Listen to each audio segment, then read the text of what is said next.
চিত্রনায়িকা বিদ্যা সিনহা মিম বর্তমানে কাজ নিয়ে বেশ ব্যস্ত সময় পার করছেন। যদিও সিনেমার কাজ এখনো শুরু করেননি তিনি, তবে ফটোশুট ও বিভিন্ন ব্র্যান্ডের কাজ নিয়ে ব্যস্ততা যাচ্ছে তার। এদিকে বর্তমানে তিনি অপেক্ষায় রয়েছেন, অপেক্ষাটা নতুন সিনেমার শুটিংয়ের। ইতিমধ্যেই তিনি চুক্তিবদ্ধ হয়ে আছেন আমি ইয়াসমিন বলছি সিনেমায়। সুমন ধর পরিচালিত এই সিনেমাটি বাস্তব ঘটনা নিয়ে নির্মিত হবে। মাকে দেখতে যাওয়ার পথে কয়েকজন পুলিশ সদস্য কিশোরী ইয়াসমিনকে সংঘবদ্ধভাবে ধর্ষণের পর হত্যা করে। এরপর তারা ইয়াসমিনের মরদেহ দিনাজপুর শহর থেকে 5 কিলোমিটার দূরে দিনাজপুর সদর উপজেলার ব্র্যাক অফিসের পাশে রাস্তায় ফেলে চলে যায়। পরদিন ঘটনা জানাজানি হলে কয়েক হাজার বিক্ষুব্ধ জনতা দিনাজপুর শহরে রাস্তায় প্রতিবাদ মিছিল বের করে দোষীদের দৃষ্টান্তমূলক শাস্তির দাবি জানান। বিক্ষোভে ফেটে পড়েন দিনাজপুরের সর্বস্তরের মানুষ।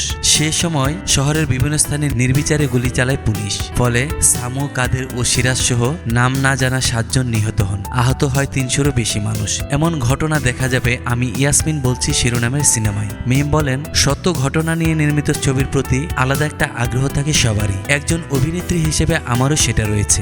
ঘটনাটি আমি বারবার শুনেছি, পড়েছি। ইয়াসমিন চরিত্রের জন্য তৈরি হচ্ছি, অপেক্ষায় আছি শুটিংয়ে। নির্মাতা জানিয়েছেন দ্রুতই ছবিটির শুটিং শুরু হবে।